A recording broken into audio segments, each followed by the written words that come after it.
Freedom is waking up every morning and not having to calculate the hours you have to spend doing things that you hate. That's what freedom means. Some people have jobs that are relatively low paid, but they find highly rewarding.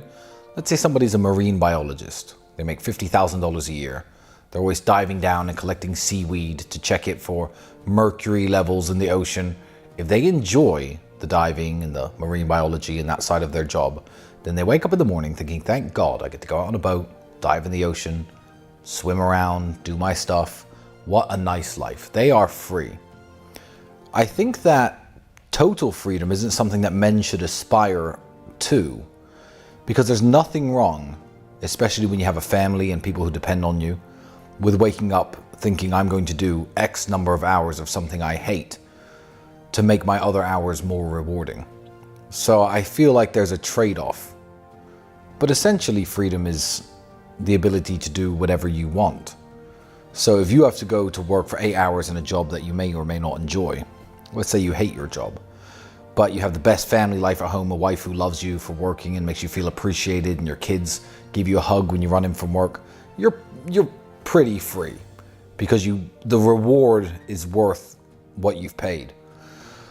But on a macro level, being super rich and being retired and not having a job and having $100 million in the bank would be pure freedom, because you could do 100% of what you want all of the time. And people say money isn't freedom or money isn't happiness, but they're wrong.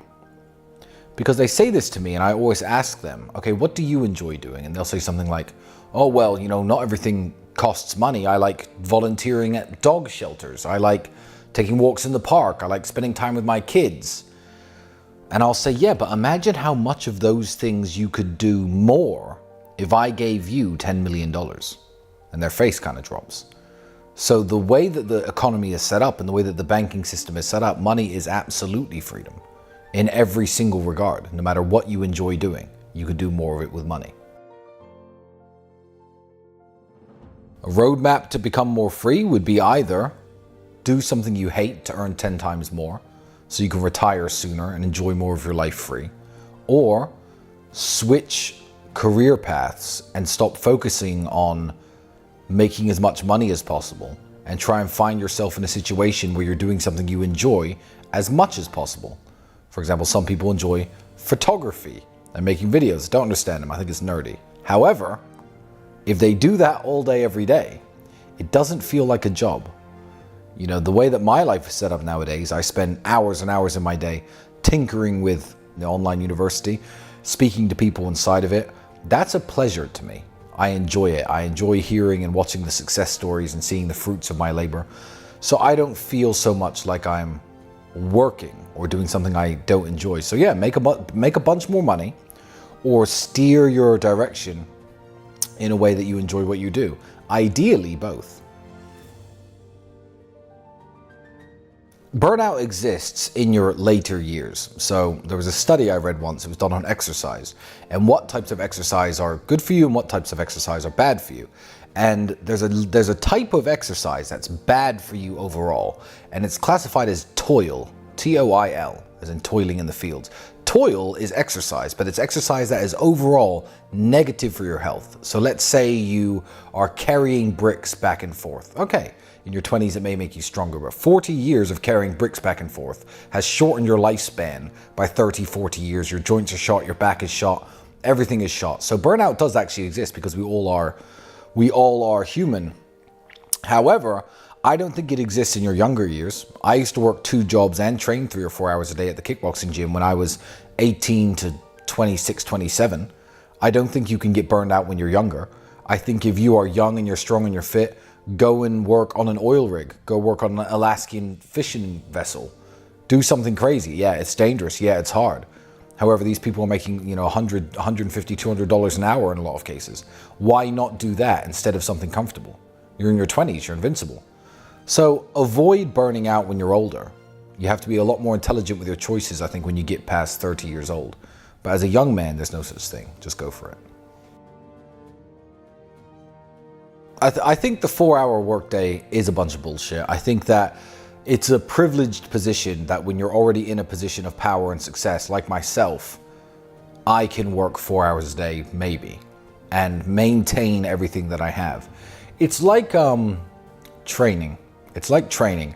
If I were to say you only need to work out 30 minutes a day to be in good shape, you'd call me a liar, and I probably am lying.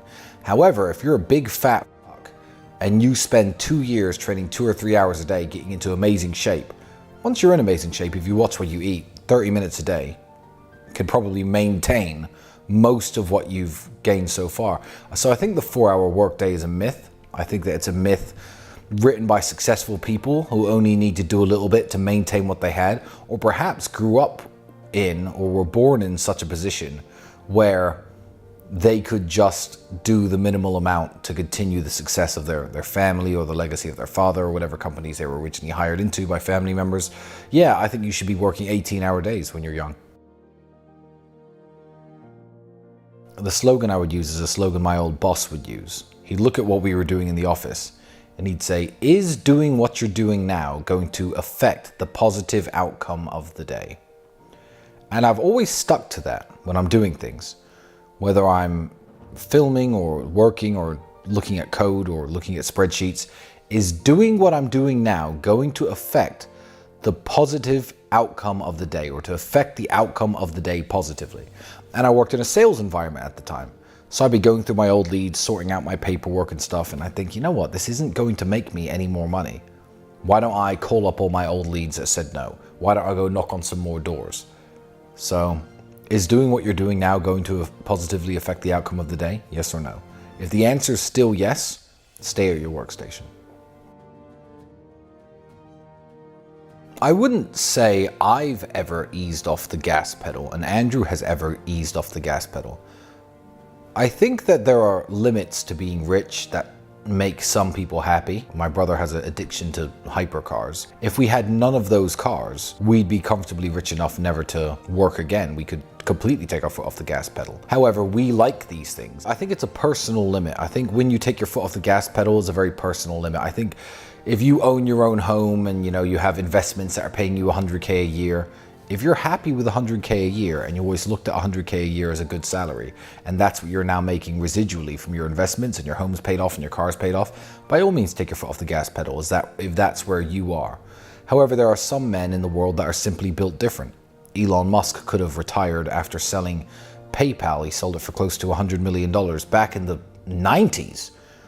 I think, or the early 2000s anyway, when $100 million was worth a lot more than what $100 million is today. Elon could have just stopped. He could have enjoyed his life, had as many kids as he wanted, because he obviously likes women and having children, good for him. And none of us would know his name today. Very few people would ever know who he is, but he did not take his foot off the gas pedal. In fact, he pressed it harder. I would argue he's working harder now than he probably ever has in his life. And good for him. So would you have stopped at 10 billion, 100 billion, 150 billion, 1 billion? Would you? Would I? I don't know, but some men are simply built different.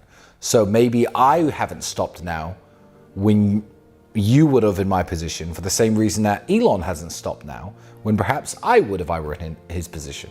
It's all subjective. A friend of mine once told me that you should always wear an expensive Swiss watch, Rolex ideally, because in a life or death situation, it will always get you on the last plane out of wherever you are. So if you're in Lebanon and you want to get on the last plane out of Lebanon, you can hand over your Rolex and jump on the plane. And that's a very good way of carrying wealth on you that isn't usually confiscated from you when, the police come and search you and raid your house, etc. Yeah, freedom. Geographical freedom is very important also, because things go wrong all the time. There's famously a bunch of people in Florida now who will not leave their homes, who will not leave their boats, who will not leave Florida at all during this hurricane, which happened, I think, last night or yesterday. And the reason they're not going to leave is because that's all they've got. That house and the stuff in it and the dog living in it with them is all they've got in the world. So what, hitchhike where? To come back and find their whole lives wiped out? They'd rather stay with their stuff. They'd rather die on their hill, quite literally. And I think that geographical freedom, it is of course tied to finance. But as a citizen of anywhere in the world with a political climate that's uncertain, certainly have your passport. Certainly have friends in other countries that you could stay with. Certainly keep enough money in the bank for a plane ticket. Certainly keep all of these things, in your back pocket. Because if you aren't free geographically, then you can get tied up in stupid situations politically. My brother and I preach this all the time, and ironically, we found ourselves trapped in the country of Romania. However, I'm still very, very free. I'm a very free person. Life is good. I can see any woman I want, anytime I like. I fly them in. They come and hang out with me. I see any friends I like from anywhere in the world. Old school friends, they jump on planes. I fly them to me. I'm still free within my house, more so than lots of people who can go wherever they like. Because they can't go wherever they like, can they? They haven't got a passport. They haven't got any bloody money. They sit on the internet tweeting hate tweets about me and my brother about how we're constrained within the country of Romania, which is a very big, very beautiful country. But yeah, I'm very free. If I need to see my mother, private jet, she gets on the jet, she arrives here at my house via chauffeured car. I'm free to do things that a lot of people aren't, even though I'm constrained. So freedom is a interesting concept, and there's very many different ways to measure it.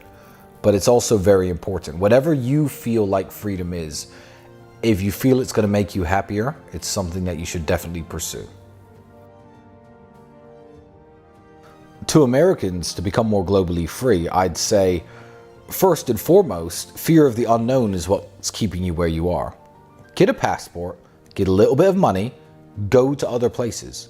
Go visit Poland, go visit Thailand, go visit Indonesia, go visit places where an American could very easily go and set up shop and live. If you had been once to Poland and looked around and you thought, well, I'm a computer programmer, I could live and work here, you would not stay in the United States for half a second if things got any worse, because the world is an amazing place.